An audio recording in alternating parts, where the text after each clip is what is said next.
I'm going to be sharing about workplace inclusion, really focusing specifically on a lot about the hiring process and about creating that workplace culture that's going to be inclusive.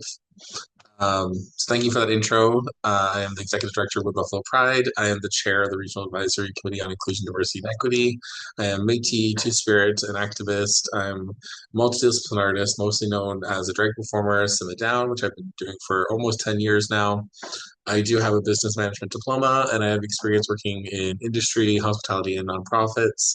And I'm one of top 15 or 50, as well as the RMWB Indigenous Citizen of the Year.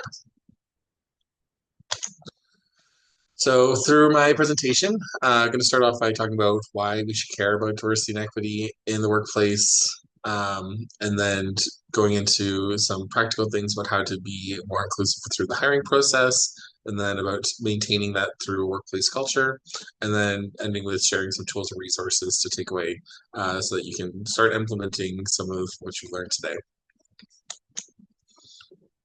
The goal is that by the end of my presentation, you'll understand the positive outcomes that come from a diverse workforce, learn how to ensure an inclusive hiring process, create an inclusive workplace culture that retains diverse employees, and find local resources and supports available to become more equitable. So why should I care about diversity, equity, and inclusion? If you're asking yourself that question, you're probably a numbers person. You're probably wondering what your bottom line. And so diverse and inclusive businesses, they show an 83% increase in the ability to innovate. They are 35% more likely to outperform their competitors. They see 50% less turnover. And as was mentioned in the last presentation, when you have employee turnover, that can cost you 30 to 40% of that person's annual salary every time. So having 50% less of that is definitely great cost savings. And you also see a 56% performance increase when you have a diverse team. You're still not convinced? Here's a few more stats for you. So there's 87% better decisions when teams are diverse. You are 70% more likely to capture new markets. Diverse teams are 31% more responsive to customer needs. And you also see with employees doing a 75% decrease in use of sick days. And if you're like, I already have a great team, making it positive action isn't going to do anything for me. Well, it's not just about how your team interacts, it's also about how your customers view you as an organization. And so, do customers care if you're diverse and inclusive? And they do. So, being an inclusive and diverse business, or at least the perception of inclusion, attracts more customers. 80% of consumer purchases are made by women. 2S LGBTQ plus people have 22% more spending power than the average Canadian. Diverse advertising leads to a 16% increase in long-term sales. And then Gen Z customers are showing that they are 70% more trusting of brands that represent diversity in their advertising. So hopefully that's convinced you of why it's important to be inclusive and to show diversity and to be an equal employer. So if you are starting on this journey, where you want to start with your hiring practices. And so hiring starts with a job posting. So a few things to make your job postings more inclusive are that they should be results oriented when it comes to the requirements and qualifications. You should use gender neutral language. It should be written in plain language. Include your company's commitment to inclusion. Do not require disclosure of country where work experience is obtained, and post in broad places to expand recruitment. So that means posting it on Indigenous sites and different work, not just Indeed isn't going to do it anymore. You need to post it in diverse places so that diverse people can find it, see it, and also have those opportunities to apply. So I'm going to go into each of these points a little bit further. So when we're talking about results-oriented requirements and qualifications, a lot of times we see on job postings, oh, we want 10 years experience in this, or we want this many years experience in this very specific things. But what we're really asking for is we want someone who is able to do certain tasks and certain skills. It's not about the exact amount of years of experience for the most part. And so it's changing the wording of those job postings to match what we're actually looking for as far as skills versus years of experience. Now, for some, the next one, valid driver's license required, the ability to travel private transportation. For your job, you might actually need the driver's license. You might that might be a requirement, but if it's just about making sure that that employees are able to get to work, changing that to just the ability to travel on your own is adequate. So yeah, when we change the way we word these qualifications to be more results oriented, we see more people apply. Most people will only look at a job posting for under 50 seconds before they decide they're not a fit. And so when we can make this language more inclusive and more open, they will are more likely to actually fill out the application. So an inclusive job posting states alternative expertise or experience. It encourages candidates with different abilities to apply for the job. And yeah, just making sure that we're doing it from an inclusive and results oriented space. So a few more inclusive language swaps. So inclusive language should be gender neutral. It doesn't want to make assumptions about gender or family structure. So making sure we're using things like staff member or employee on our postings. Using firefighter versus fireman, we know all of those ones. Things like using workforce instead of manpower. But there's also been lots of studies done about avoiding terms like killer, salesperson, or quarterback to quarterback something, to rock star, a guru. When you put in those kinds of adjectives, women are significantly less likely to apply for those positions. When you are putting things like rock star or guru, it instantly drives it to a male-oriented space, and you're now reducing your applicant pool significantly by putting that kind of language in your postings. So we also want to use plain language, so avoid corporate speak, jargon, and acronyms. So we don't want to be putting KPIs, P&Ls, SLAs. People who have lots of experience in the industry will probably definitely know what those are, but especially if you're trying to recruit people from a more diverse background, they may be called something different in their country of origin, or especially it's very limiting for if you're looking for entry level positions to have that kind of corporate jargon. Um, and be clear in your postings about what are the conditions of employment, whether there's flexibility or not, especially regarding work hours. The more information you can give that's accurate to applicants, the more likely they are to actually apply. So that includes clearly indicating whether it's full-time, part-time, casual, or contract. If you can, it's very beneficial to mention benefits and salaries as early as possible. That is a huge deciding factor for a lot of people, whether or not they will choose to apply for a position. But yeah, as much information about the position as possible so that the job seeker can determine if they're a good fit. You want to include your company commitment to diversity, equity, and inclusion. So an example is just our company values the diversity of people it hires and serves. Diversity of the company means fostering a workplace in which individual differences are recognized, appreciated, respected, and responded to in ways that fully develop and utilize each person's talents and strengths. You can include other measures that your company is doing to be more inclusive. So that includes employee resource group, if you have mentorship programs, if you have inclusive health benefits, your anti-discrimination policy, putting those things right in the job posting lets people know, especially those who are a part of minority groups, that you are an inclusive hirer and that that it's embedded from every step of the process. So next step in the hiring process is resume reviewing. And so you want to actually, a hard process to do, but an important one is to do blind resume reviews.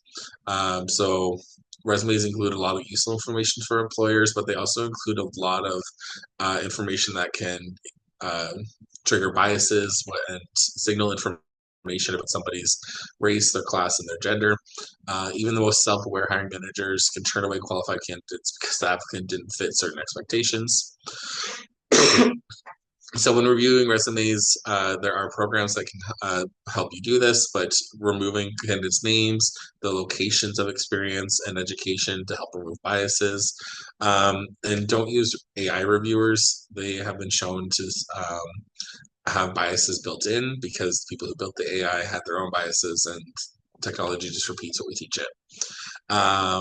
and some more stats here. So, when asked about pronouns on resumes, hiring managers responded that the 38% had a negative connotation just for having any type of pronoun on a resume, and 75% had a negative reaction to when there were gender neutral pronouns.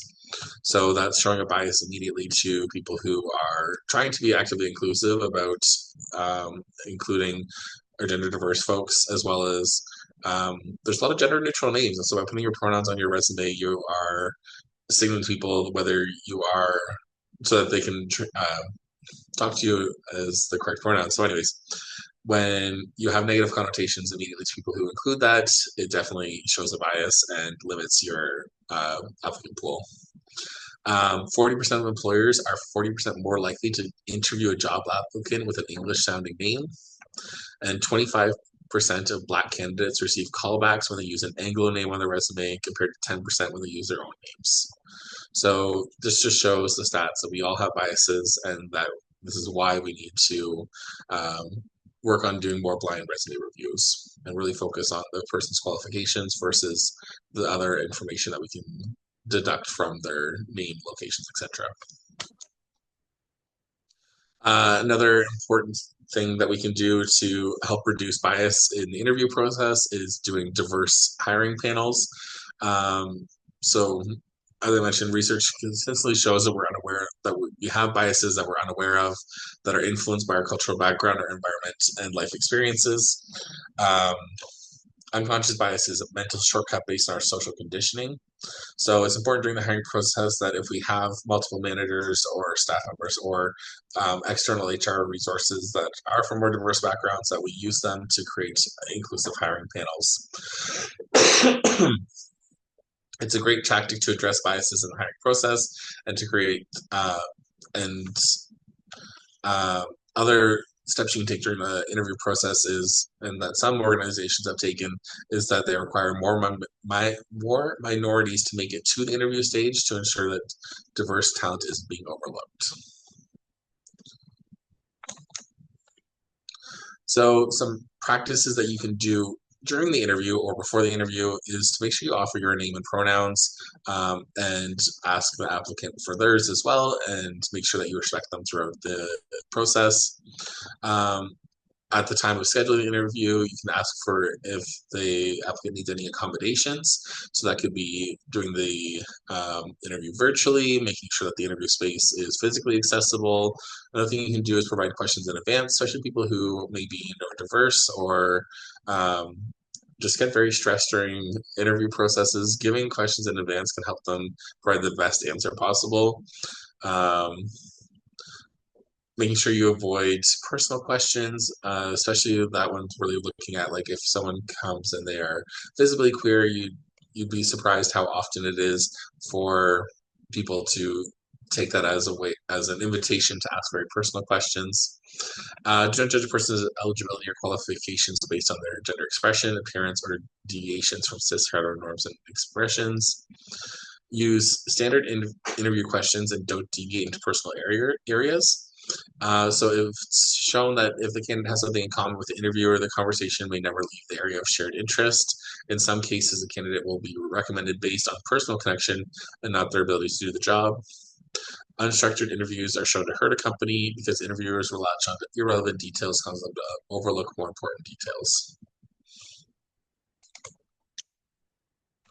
So why do we need inclusive hiring? So some stats nationally show that non-binary applicants are 8% less likely to be considered out of pool of applicants, and 72% felt that their identity would harm them in job searching. Trans Canadians have reported 49% have been turned down for a job because of their identity, and 30% turned down job offers or left workplaces due to mistreatment by management. And then there are some stats directly for with Buffalo. 17% of religious minorities reported high levels of discrimination in the workplace and in hiring practices locally, and 23% of 2S LGBTQ plus individuals reported experiencing homophobia or transphobia in the workplace. So then when it comes to the next step in the hiring process is onboarding. What you want to make sure you're doing is communicating your diversity, equity, inclusion, organizational values, resources, and training that's available to employees. The organization furthers commitment as an employer to continue creating an inclusive and psychologically safe workplace. You should have policies and reinsure the new employee that their legal name, gender, marker, documents, and other sensitive material can and will be kept private if they identify differently from the accommodations. That's very common with trans folks where they might have not legally changed their name yet, and taking those extra steps to make sure that their dead name isn't being publicly used may take a little bit extra work, but it's important policy to make sure that they feel respected and safe in the workplace. Make sure that your complaints procedure is robust and available and given to employees from the get-go. Make sure that there's actual consequences for violations of the policy, and it's not just the policy is in action, not just in words. And of course, during onboarding as well, make sure you're highlighting the company's inclusion efforts again. So that can be employee resource groups, where they have inclusive benefits and their accommodation policy.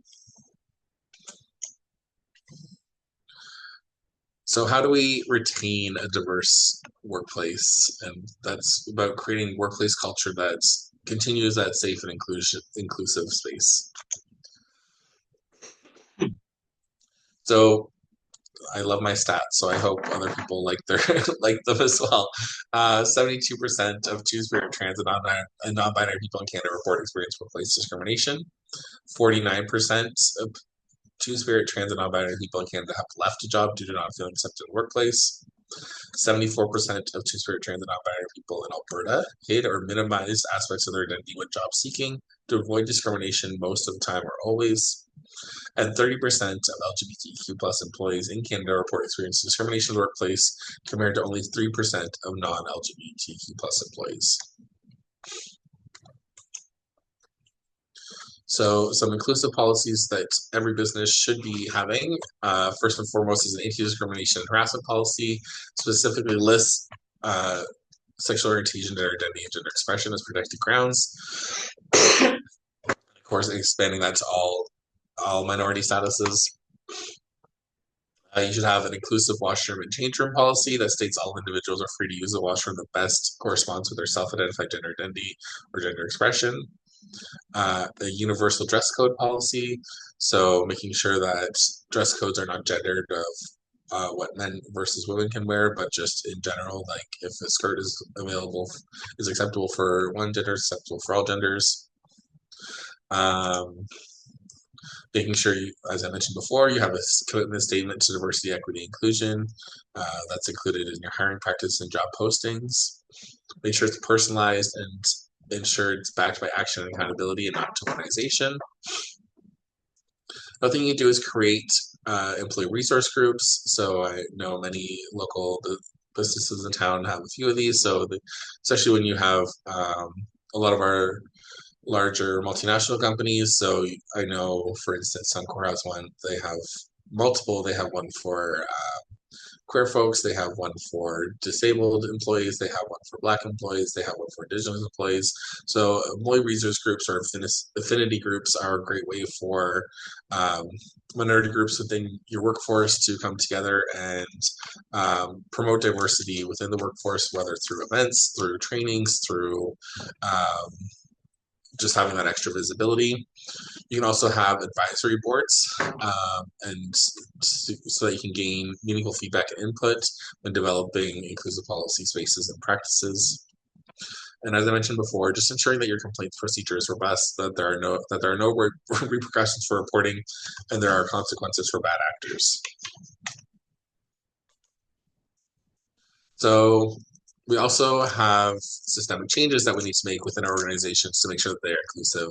So ensuring that all our policies and forms use gender neutral language, that we use legal names only when required, ensure there are gender neutral washrooms and change rooms available, have inclusion training as part of employee onboarding and as continuous learning, use inclusive language, ensure diverse representation, and also gender affirming benefits.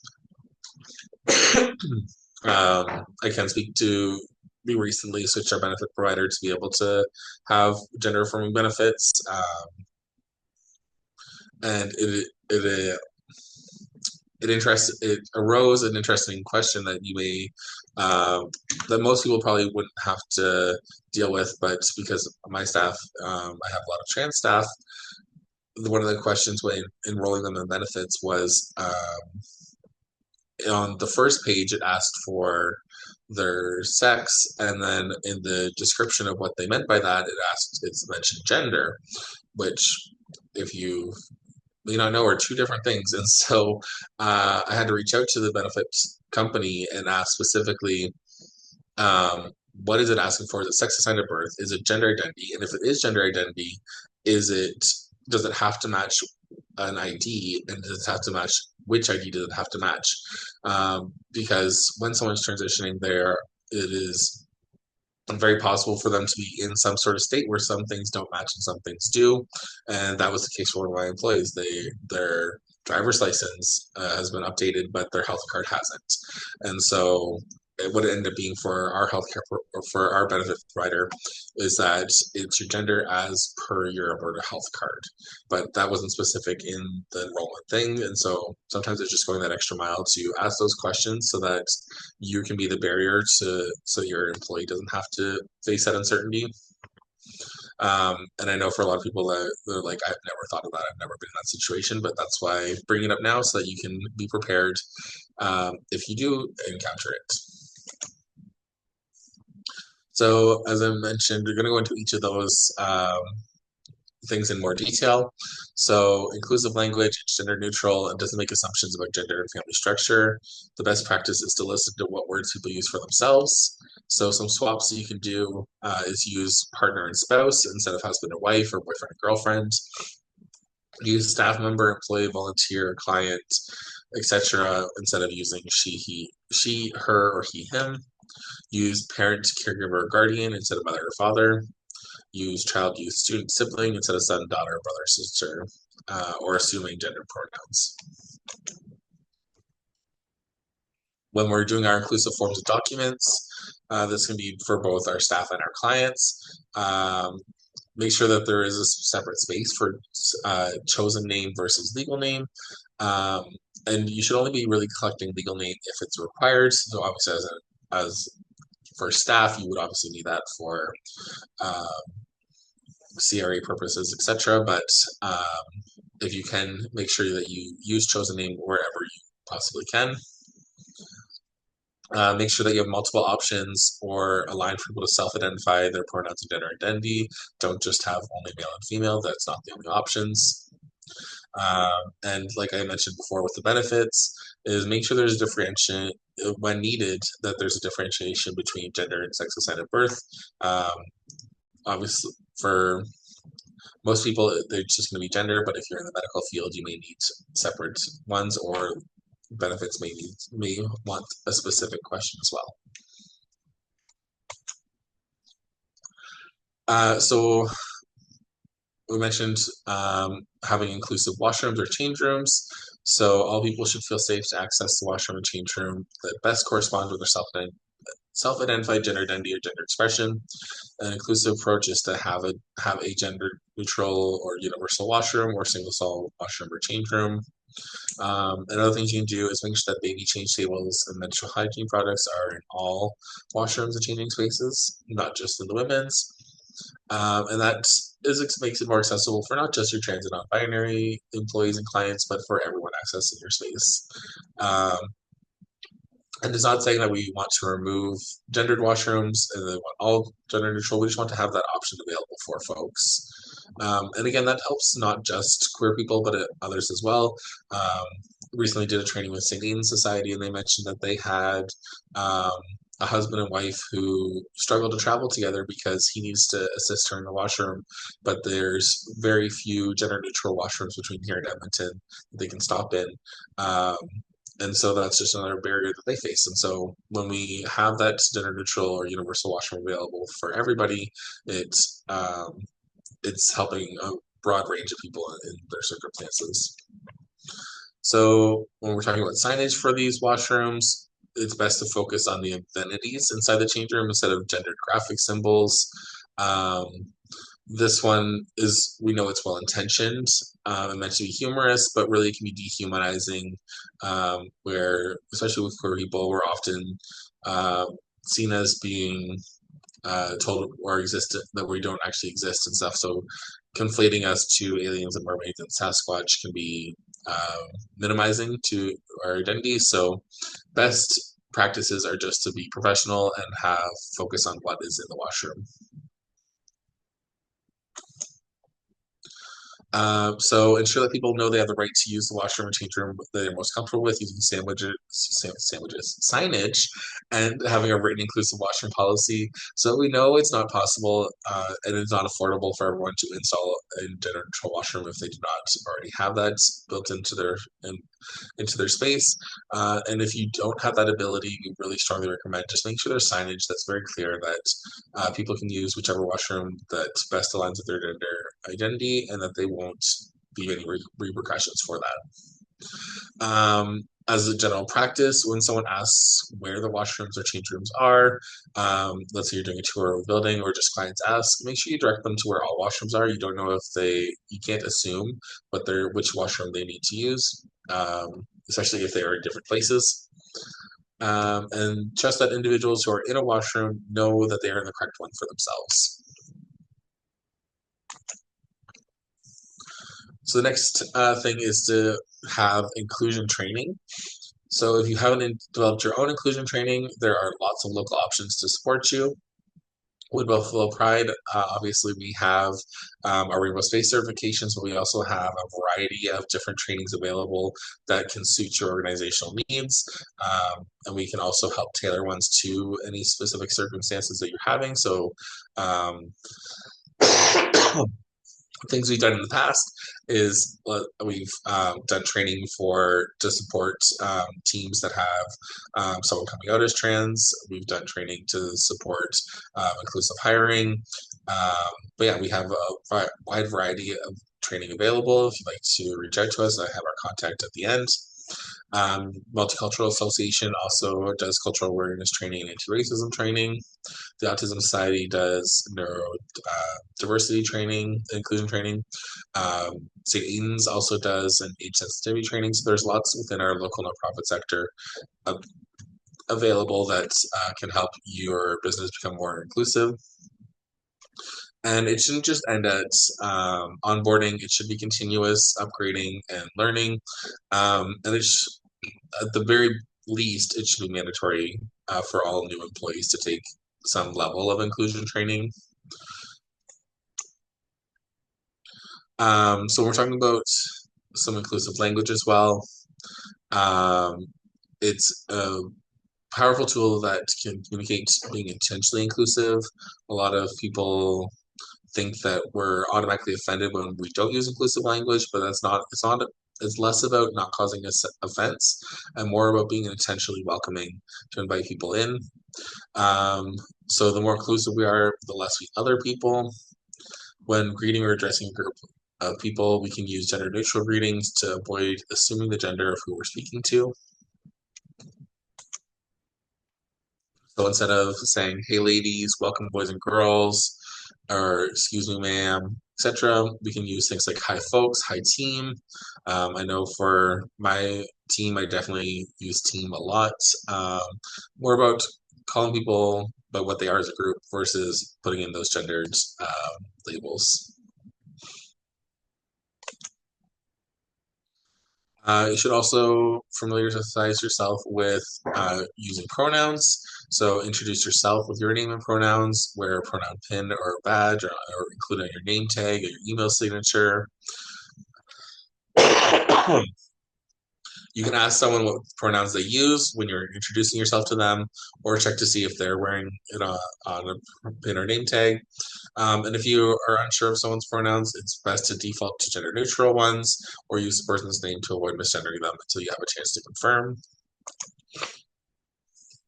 If you forget what someone's pronouns are, it's totally acceptable and polite to ask them polite and say, will you remind me which pronouns you use? That doesn't mean And it's about how you ask it. If you go up to someone and say, "Are you one of them, they, them's?" That's not a very polite way to ask what someone's pronouns are. So um, yeah, if you do it in a polite way, it's going to make it's totally acceptable.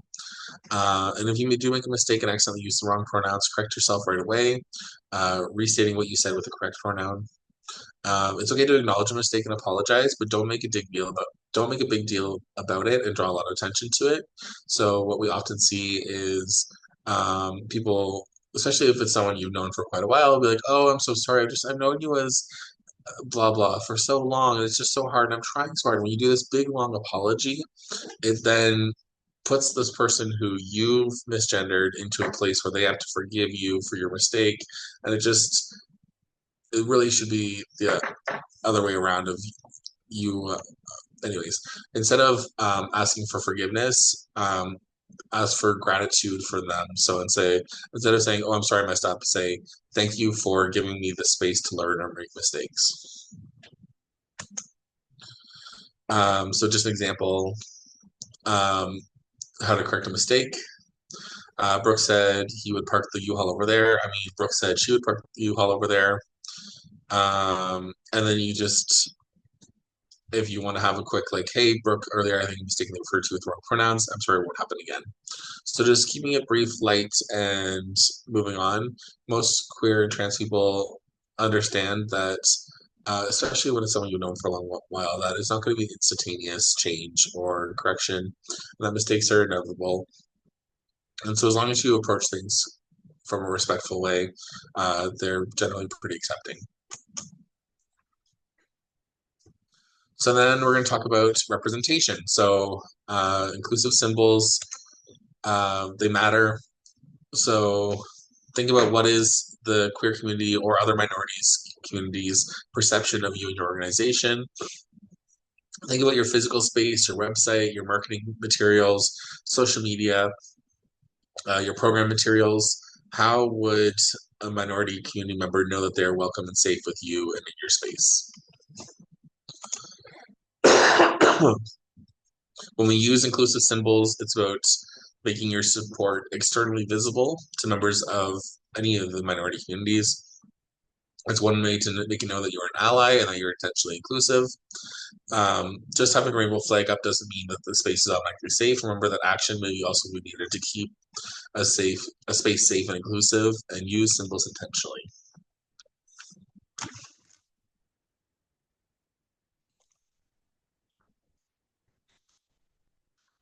So you can put up inclusive posters, stickers, or a pride flag in your physical spaces, on your website, on your social media accounts. Wear a pin, a lanyard, or other visible symbol on your person. Make sure that you diversify your resources, your brochures, your ads, your books to represent the diversity of people, genders, and families and relationships that you serve. If you are a clothing or merchandise shop, don't set it up reinforcing the gender binary. Doesn't need to be women's clothes and men's clothes separately. There's other options. And other things you can do on your online search engine or on your Google business is to make sure you can add the LGBTQ friendly button. If you have gender neutral bathrooms, you can add that attribute as well to your online features. And that's a good way for queer folks, especially, to know that you're an inclusive business. We do on our website, webhelppride.ca, and I believe it's either /resources or under the resource tab. Sorry. We have tons of resources for employers. There you'll find our inclusive hiring resource, which looks like this. It has a lot of do's and don'ts for the hiring process. We also have a transitioning the workplace guide. So it's a guide that supports trans individuals, their managers, HR, with coming out in the workplace. And so if you have a trans employee who's recently come out, or if you are trans and you're thinking about coming out at work, this is a great guide of how to have those conversations with your boss and to your coworkers. And as employers, it gives us an opportunity of what actions we should be taking to support those individuals. We offer inclusivity workshops, like I mentioned earlier. We have a wide variety of them available. Um, then we can also tailor them to suit your needs if you're um, have a specific situation that you want us to help with. We have a rainbow space program, so part of that certification, we review all of your policies and forms to make sure that they're gender neutral and inclusive. It includes training, and it also includes that year-round support, so that if an issue does arise, we're there to be able to help you and support you through it. Some additional resources, there's the Wood Buffalo Workplace Inclusion Charter. So this was an initiative started last year by the municipality. It's a great resource full of, has sample policies for you in there. There's also a lot of links to research and data around inclusive workplaces and hiring. Um, I don't know if they're continuing the program. Last I heard it was going to be continued, but I haven't heard an update for certification this year. But the workbook is available still on their website, and it's a very helpful resource. Pride at Work Canada is a national organization that does a lot of support for helping businesses start employee resource groups. They have a lot of data as well as resources. There is the Canadian LGBT Chamber of Commerce. They also specifically promote queer businesses, but have programs to help launch queer entrepreneurs. And EGAL Canada is a national organization that does a lot of research, but also has a lot of programming supporting queer community, and they have a lot of stats and information surrounding workplace inclusion. If you want to connect with us, our socials are Wood Buffalo Pride. Our website is there, and you can send us an email, and we are happy to support and answer any questions you may have.